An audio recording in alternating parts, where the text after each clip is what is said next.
no bairro tem traficante, o mais pesado que tem que ser no bairro é o pastor. Vocês entenderam, pastores? O mais perigoso lá quem tem que ser é você. A irmã tem fogo, a mais perigosa é você lá no bairro. Só quem crê nisso, diga glória a Deus. Como, pastor Ziel? Igreja!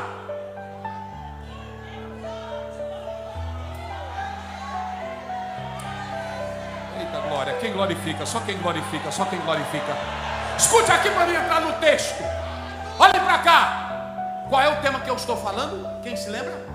Para não esquecer, não ser só movimento. Qual é o tema? Qual é o tema? Quem pode fazer a colheita final? Mais uma vez. Quem pode fazer a colheita final? Olha para cá. Tem dois tipos de homens na terra que fazem a colheita. Escute bem. Eu vou citar apenas alguns. Quando eu cito nomes aqui, não é pregando eles, porque eu prego o evangelho. Esse argumento foi usado por Paulo em Atos 15, 29. Foi usado por Paulo em Tito, capítulo 1, quando, lá pelo verso 12, quando ele citou os poetas que falavam dos cretenses. Mas vocês sabiam? E nós como pregadores devemos analisar isso. Tem homens que fazem a colheita para Deus, e tem homens que fazem a colheita para quem? Vamos lá, digo para quem? Para o diabo. Tem homens que fazem a colheita para? E tem homens que fazem a colheita para quem? Vamos analisar, olhem para cá. Se vocês pegassem um homem chamado Hitler, ele fez uma colheita para o diabo. Ele matou aproximadamente 11 a 17 milhões de pessoas. Eu disse quantos? Dentre essas pessoas, 6 milhões de judeus. Mente diabólica, mente do mal, fazendo a colheita das trevas. Karl Marx, o homem mais estudado nas universidades, incentivou a criação do marxismo, ajudou a criar e a espantar e a aumentar o ateísmo. E que hoje os nossos filhos são ensinados nas universidades a seguir a mente diabólica do pensamento marxista criado por Karl Marx. Nietzsche, Friedrich Nietzsche, alemão, é dele a frase: Deus está morto. Ele criou essa frase e ajudou a aumentar o ceticismo, o ateísmo, mente do diabo.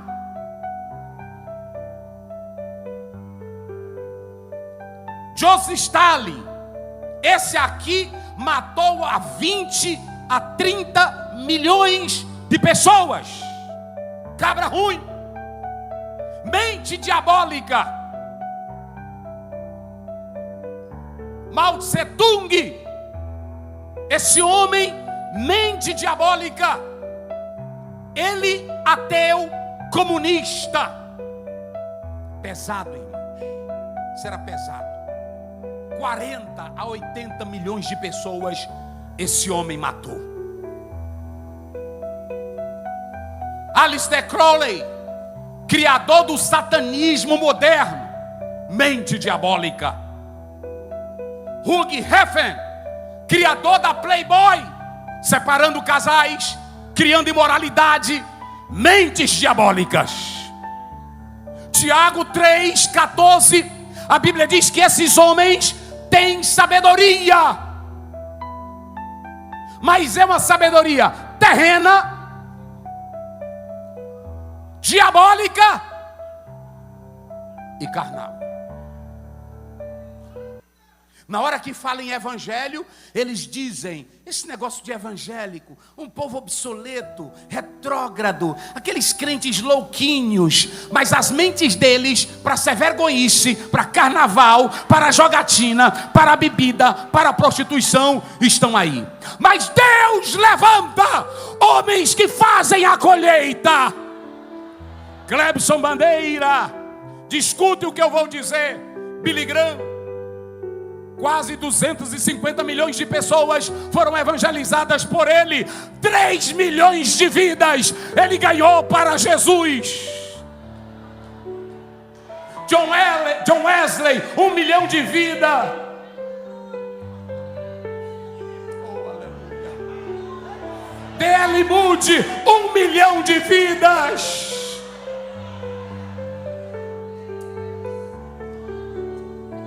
Agora, queridos, escuta o que eu vou dizer. Quem são esses homens como Billy Graham, Luiz Palau? Quem são esses homens como John Wesley? Homens que estavam pegando. Homens que estavam pegando. Homem que pega fogo não fica em casa deitado assistindo televisão. Homem que pega fogo, ele não fica de madrugada na internet olhando mulher nua. Homem que pega fogo, ele não tem WhatsApp para conversar com a irmãzinha da igreja.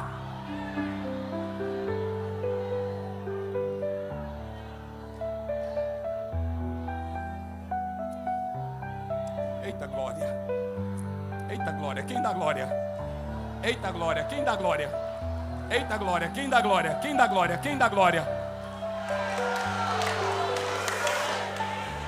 David Longshun, 1 milhão de membros sentado na igreja dele, ceando. Ele pegava fogo. Vamos lá, ele pegava bem forte. Ele pegava 25 milhões de pessoas em 70 países foram evangelizadas por Palau. Agora, igreja, quais são os homens de Deus? Eu já vou caminhar para encerrar. Quais são os homens de Deus que podem bagunçar a casa do diabo? Agora vai pegar um negócio aqui. Olha para cá. Quais são os homens que podem bagunçar a casa do diabo?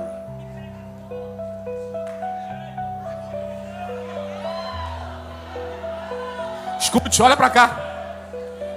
Eles chamaram Paulo de quê? De peste. Chamaram Paulo de quê? E que causava o quê? Sedições. E que causava o que mais? Igreja, pastor Zilmar, Paulo era tão usado.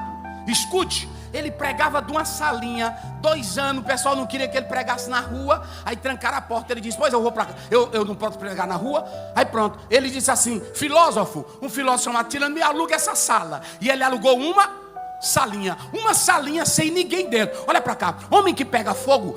O Benjamin Franklin, perguntaram para ele, por que você gosta de ouvir George Whitefield pregar? Você não é crente? Ele disse, eu não sou, mas quando eu olho para aquele homem pegando fogo. Quem pode dar glória? Só quem pode dar glória.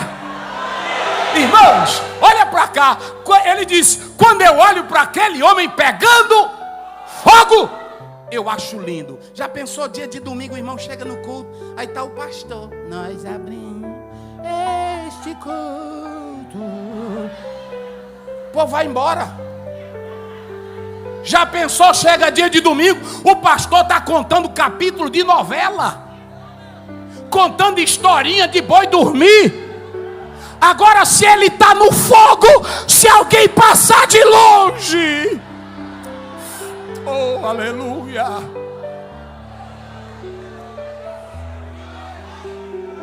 Quem quer botar o mundo de cabeça para baixo? Quem quer? Fique de pé, fique de pé. Eu senti isso aqui de Deus. Vamos gritar bem forte. Nós vamos. Não, Gideões, nós vamos. Nós vamos botar o mundo de cabeça. De cabeça para baixo. Quem crê nisso? Pega na mão do seu irmão aí, todos unidos. Todos. Eu não estou falando daquele fogozinho que alguém cria aqui não e se apaga. Eu estou falando de você arder em brasas. Arder no fogo. Arder no fogo. Arder no fogo. Arder no fogo. Feche os corredores. Feche os corredores. Arder no fogo. Aonde estiver um homem de Deus, agora também na casa, ouvindo a palavra, olha o que Deus está te dizendo. Nós vamos botar o mundo de cabeça para baixo. Para baixo.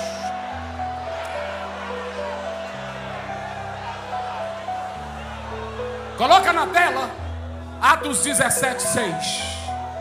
Atos 17:6. Atos 17:6. Olha para cá. E não achando, trouxeram Jasson e alguns irmãos à presença dos magistrados da cidade. Só gente alta. E olha a última frase: estes homens, vamos, que tem o quê? Anastatou. Diga comigo, anastatou. Sabe o que é isso? Botar o mundo para ficar doido.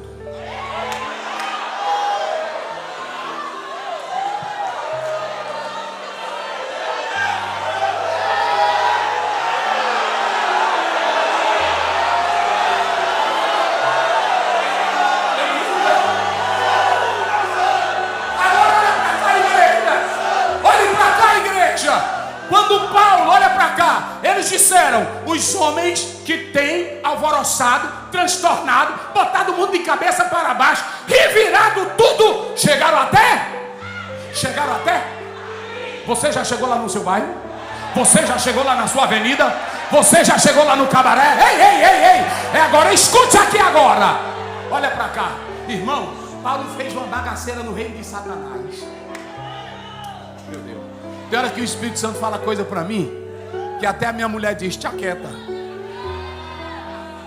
Ela disse até aqui sentado: às vezes não sou eu, mas escutem bem, é muito fácil lotar uma igreja com músicos, com telão, com ar-condicionado, mas o bairro todinho ao redor não está tocado por aquela igreja. Ninguém sabe que nem naquele bairro tem igreja.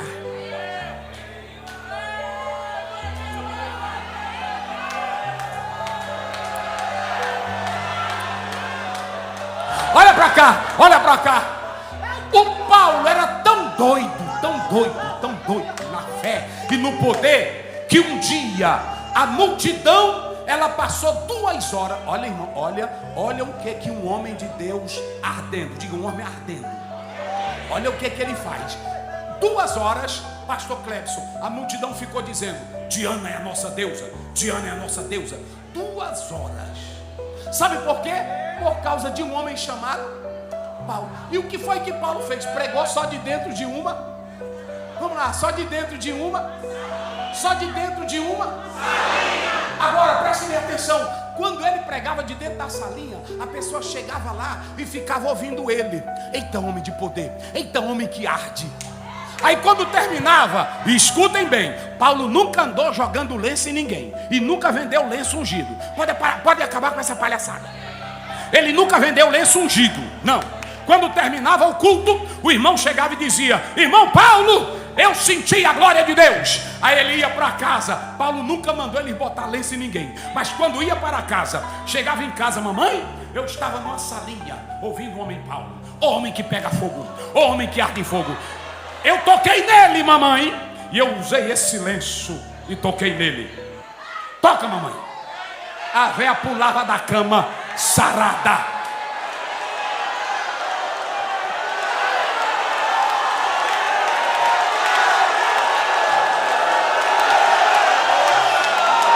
Agora escute, igreja. Aí a Bíblia diz que uma pessoa ia passando, aí viu um endemoniado. Aí ele dizia: no nome do Deus de Paulo e do Jesus de Paulo, sai. Aí saía. Aí pronto, era poder de Deus, irmão. O Demétrio, ele chegou e reuniu 5 da cidade.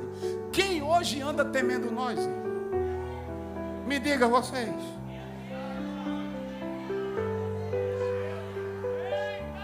É muito fácil eu estar aqui nesse ternão bonito, essa gravatinha bonita, é ou não é? Agora eu pergunto: o meu bairro teme a minha presença?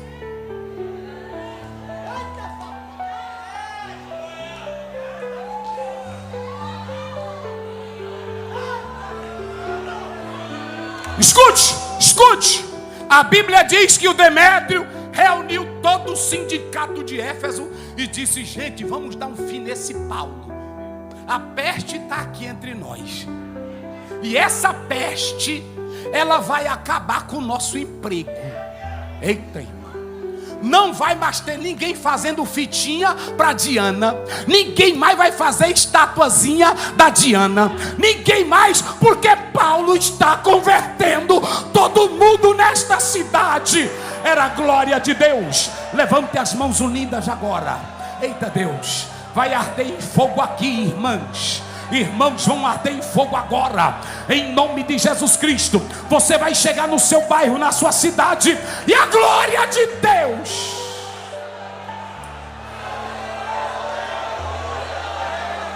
Canta comigo, canta. Oh meu Deus, siga, reaviva esta.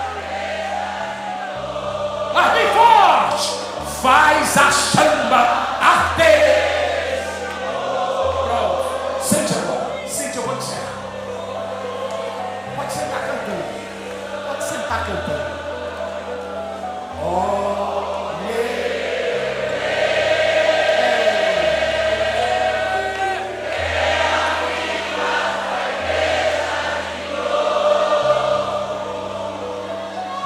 faz arder.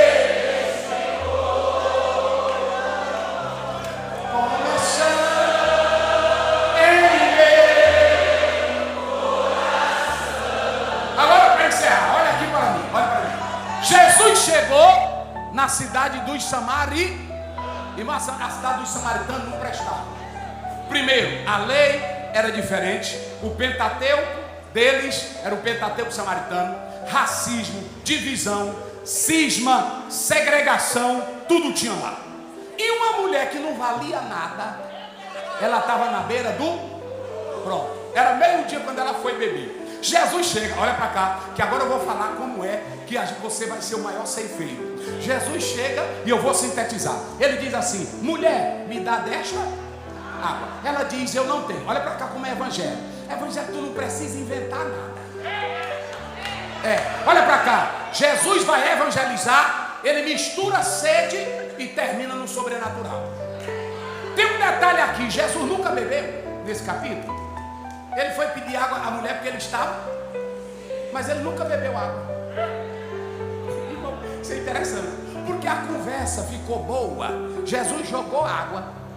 Me dá água. Ela disse: tu não tem vergonha? Tu não é judeu? Tu não sabe que a gente não se comunica? Mas o evangelho é bem simples. Jesus só olhou para ela e disse: se tu soubesse quem é que está te pedindo de beber. Diga comigo, o evangelho é simples. Olha para cá, quando você for pregar o evangelho, não inventa não. Não inventa não. Eu quero nesta noite cumprimentar a auspiciosa. Eu quero nesta noite dizer que eu não vou ser lacônico. Deixa dessa besteira. Prega simples. Evangelho é simples. Quem crê no evangelho, diga glória a Deus. Evangelho é simples.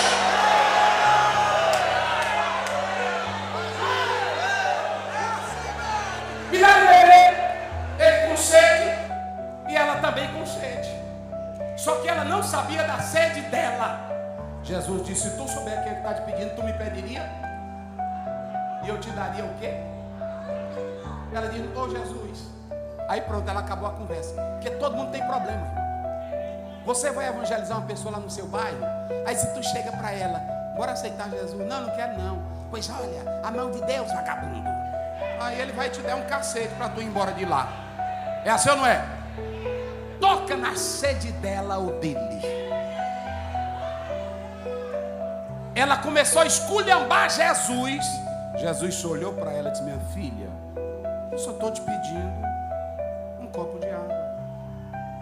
Eu não vou te dar, e tu não tem balde, tu não tem corda, e o poço é fundo. Acabou. Não tinha mais brecha para Jesus.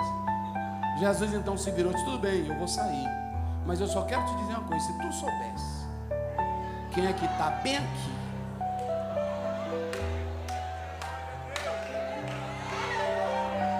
tu ia pedir e ele te daria água? Ela disse: me dá desta água. Mudou. Me dá desta para que eu não venha mais. Agora veja bem, nesta hora, irmãos, olha para cá.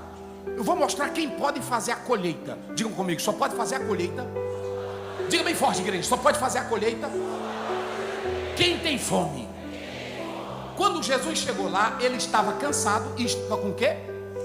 Mas quando ele começou a ficar conversando com a mulher, que ele viu fome nela, Lá chegam os discípulos, porque pastor que não tem crença, auxiliar que não tem crença, olha para cá, que não vem com fome, ele fica num lugar desse só comendo cachorro quente,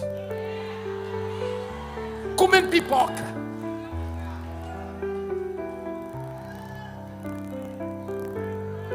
Olha para cá, Jesus começou a conversar e ele viu fome na mulher, sede na mulher, e eram os dois com fome. Ele com sede e ela também com fome. Ele com sede e começou a conversar. E a conversa, irmão, começou na água. Irmão, olha como é coisa de crente. Começou na água e terminou. Eu vejo que tu és profeta. Aonde é que eu faço um culto? Aonde é que eu adoro? Eu vejo que tu não és judeu. Eu vejo que tu é Messias.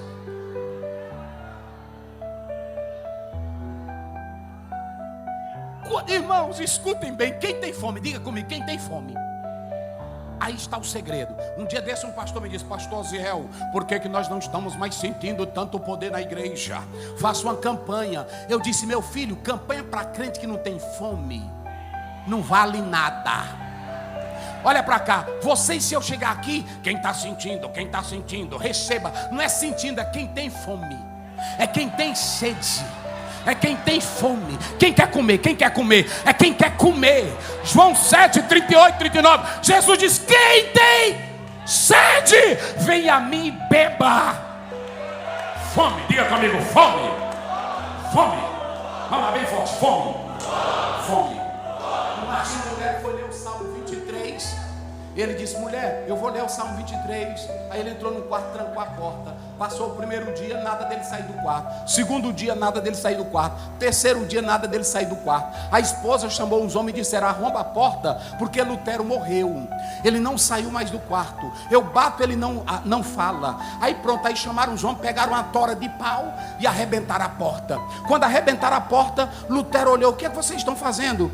Ele disse: nós pensávamos que tu estava morto, porque tua mulher disse que está 3 dias. Ele disse: 3 dias que eu estou aqui?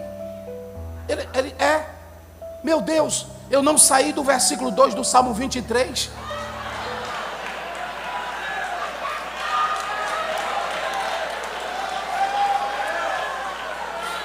Fome de Deus.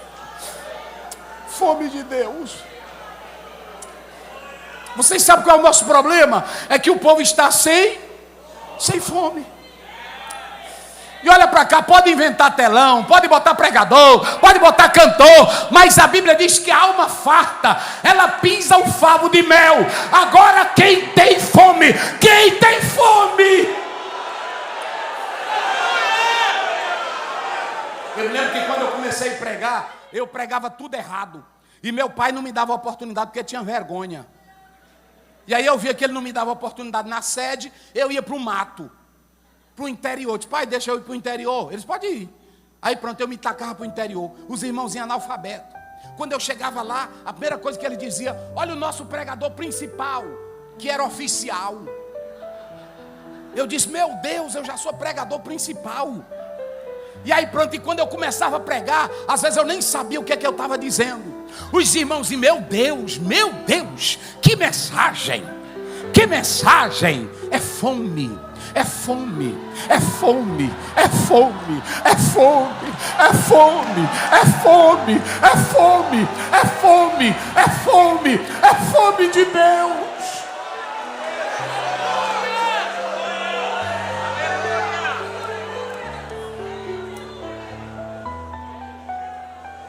Lá vem os discípulos, pastor Carlos, lá vem os discípulos com uma panelinha de arroz. E Jesus conversando com a... sentadinho no poço, os dois batendo papo. A conversa estava boa. Jesus, como é em Jerusalém? Onde é Jesus? Nós temos nossa tradição. Ela conhecia de Bíblia. Nós temos nossa tradição. Nós temos... é em Jerusalém? Ou é? E a conversa cortando bonita, irmão. E a mulher sedenta. E Jesus também ficou com fome. Porque quando ele viu a alma sedenta, ele disse: meu Deus, aqui está uma alma faminta.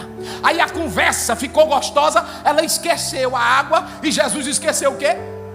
Vamos, digam vocês, ele esqueceu o quê? Ele esqueceu a sede dele. E ela esqueceu o quê? A água dela. Aí no meio da conversa, e ela começou a gostar da conversa: Jesus, tu é profeta? Ele disse: sou, e eu vou logo te dizer.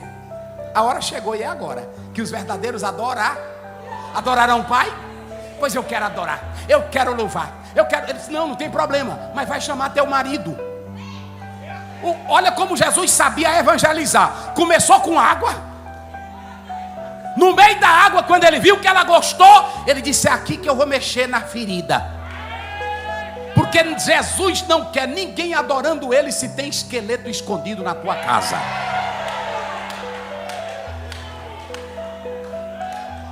Porque tem muitos que estão aqui nesse altar, não é isso? Toca-me. E o esqueletão está lá dentro. Tem muitos que estão pregando, mas já passou por 10, 15, 20 casamentos. É um monte de esqueleto. Deus não tem compromisso com isso. Vai chamar teu. Mas a conversa já estava boa. Ela não podia mais esconder nada dele. Ela olhou para ele e disse: eu não tenho marido. Jesus olhou para ela e disse: eu vim aqui nesse poço meio-dia porque eu sei que tu foge de todo mundo, que a tua vida não vale nada. Ela disse: Jesus, eu não tenho marido. Vários divórcios já tinham passado na vida dela. Aí ele olhou para ela e disse: vai chamar, eu não tenho. Nesta hora os discípulos chegaram. Aí chegaram para Jesus e disse: come. Irmão, eu vou dizer uma coisa para vocês, pastor Zilmar, não bota auxiliar que não tem fome de Deus. O negócio não presta. Porque quem não tem fome, ele só bota dificuldade. Quem não tem fome só vê problema. É assim ou não é? Quem não tem fome só dá ideia. Jesus come. Aí Jesus: rapaz, você não... eu vou comer numa hora dessa. Uma comida eu tenho para quer fazer a vontade de Deus. A mulher está aqui louca pelo evangelho. Eu vou comer. Como é, irmão, a coisa está tão séria que um dia desse eu vi um irmão comendo e falando língua estranha, comendo pipoca. Aí botava pipoca, aí falava língua. Eu disse: um miserável desse não tem nada de Deus. Porque quem tem fome, olha para cá. Quando Jesus disse: vai chamar teu marido, a mulher na mesma hora, ela foi buscar água. A Bíblia diz: e ela deixou o seu cântaro. Quando Jesus te toca, tu deixa as tuas misérias, tu deixa o que é mais útil para ti e se volta para Ele. Fome de Deus. A mulher tinha fome, Jesus tinha fome. Mas escute para nós encerrarmos. Jesus só quer homens para fazer a colheita. Diga comigo: homens. Vamos lá, para finalizar. Homens que tenham visão ampla. Jesus olhou.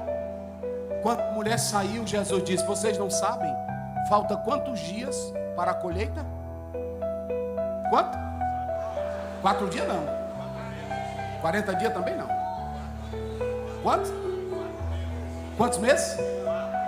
Faltam 4 meses. Aí Jesus pega, olha para cá. Jesus pega o natural e bota para o espiritual. Ele disse: a colheita natural são 4 meses, mas a minha é agora. Agora olha para cá. Mas que vocês olhem os campos que estão o quê? Olhem para os campos. Qual era o campo? A mulher que ele tinha acabado de evangelizar. E como ele ganhou a mulher, ela saiu correndo e foi para onde? Ela foi parar. Só tem 2 pessoas que evangelizavam que não prestava na Bíblia. Pastor Aziel evangelizava e não prestava. Uma, Jonas. Jonas é o pior evangelista da Bíblia. Zangadinho, fujão. Vocês se lembram dele? Cheio de ódio. Olha para cá, olha para cá. Quando Jesus te usar, não pensa que é tu não. Tu não vale nada.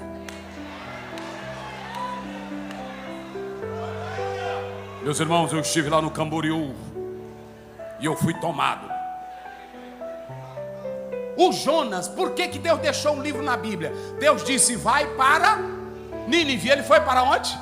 Para Tarsis. Entrou dentro do porão, aí Deus o encontrou lá. Aí quando ele viu a maré, ele disse: é por causa da minha vida, sou eu, me lança. Aí jogaram. Aí lá no 2 ele ora: me tira que eu vou pregar. Só que quando ele vai pregar com ódio. Irmão, o evangelho é coisa boa. Olha como o poder está no evangelho e não no homem. Aí o Jonas vai pregar, zangado, cheio de coisa. E quando ele começa a pregar, é o único homem que Jesus elogia no Novo Testamento, dizendo: no dia que Nínive se levantar, eles vão condenar todos, porque Nínive se arrependeu com o quê? Agora o homem que vai pregar, irmão, fazer missões, zangado. Às vezes a gente diz: Deus não usa. Irmão, tem tanta mala velha. É assim ou não é? Tanta mala. Ontem a igreja fez uma surpresa e eu saí. Quando terminou, já eram as 10 da noite, eu saí assim na rua. O irmão foi buscar o carro para me apanhar. Quando eu fui me aproximando, lá vem um homem. E ele olhou para mim, parou e começou a chiar. Sabe qual foi a mensagem que eu pedi? Eu pedi para Deus me dar autoridade para falar que vai sair daqui pregadores com vida. Ele chegou para mim e começou a chiar e virou os olhos e disse: sai daqui que eu vou te matar. Ontem à noite, 10 da noite, sai daqui, estava só eu e um advogado. O advogado ficou logo com medo. Aí eu olhei para ele: o que é, Satanás? Que tu quer? Ele disse: eu te odeio.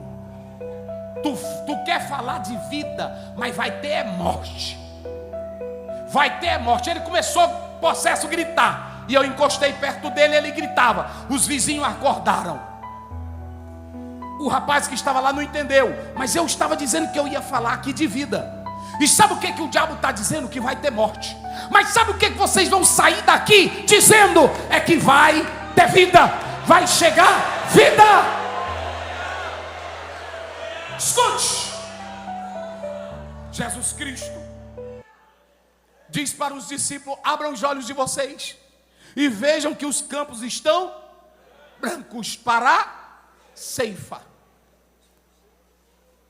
Depois que ele termina, eu enxergo aqui. Ele olha para os discípulos e diz assim: na obra de Deus tem o semeador e o ceifeiro. Digam comigo isso: semeador e ceifeiro. Só os pastores, com todo respeito, fiquem de pé, só os pastores que estão aqui. Só os pastores. Isso. Aqui também. Todos os pastores que estão aqui. Quem é pastor, fique de pé, porque Deus colocou isso aqui no meu coração. Olha o que Jesus disse. Escutem essa. Jesus disse assim: tanto o ceifeiro, porque o ceifeiro, eu vou fazer uma pergunta para a igreja antes de eu falar com eles.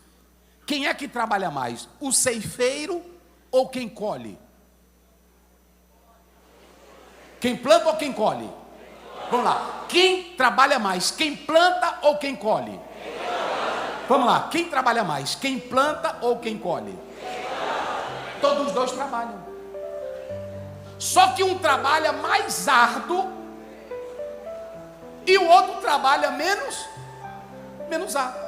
Eu sou um. Esse aqui talvez trabalhou mais árduo do que eu. E eu já cheguei no finalzinho da fila. Eu assumi uma igreja de um pastor que trabalhou 30 anos. Agora olhe para cá. Quando Jesus diz isso, ele diz: eu vou botar hoje vocês para colher o que vocês não plantaram. E vocês também vão comer do fruto. Sabe o que Jesus está dizendo? Entre nós não pode haver concorrência. É assim ou não é? É assim mesmo. Olha para cá. Tem irmão que fica: o pastor aqui já pegou um campinho bom. No meu tempo, no teu tempo, meu filho, tu aguentou a pancada. E se eu cheguei e o tempo tá bom, eu glorifico pela tua vida. Não fica falando mal dele não. Depois que esse pastor chegou, estou trabalhando nada. Não, tu entrou na colheita que tu não fez nada. Jesus disse: eu vou botar vocês na colheita que nenhum de vocês fizeram nada. Agora olha para cá. Ele diz: nem o que planta e nem o que colhe. O que ele diz? É alguma coisa. Fala! É alguma coisa.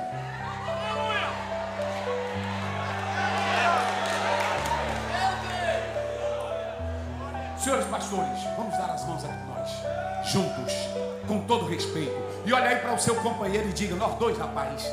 Diga aí para ele: nós dois. Diga que nós dois estamos trabalhando na mesma fábrica, de fazer crente. Jesus é o dono dela. E o produto final, quem faz é Ele. Olha para cá, deixa eu dizer uma coisa, pastor, fique de pé. Deixa eu dizer para encerrar. Fique de pé toda a igreja. Agora, esses homens lindos de Deus que aqui estão, sabe o que foi que Deus botou no meu coração? Para dizer ao pastor deste evento, para dizer ao Senhor, que Deus vai continuar abençoando esse trabalho dos Gideões. Mas eu vinha hoje no carro, quando o irmão vinha dirigindo, eu senti de lhe dizer isso.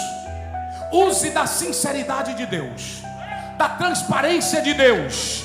E assim como Deus sustentava a obra de Charles Finney, Ele vai sustentar isso aqui. E Deus é fiel. Só quem crê nisso, diga glória a Deus.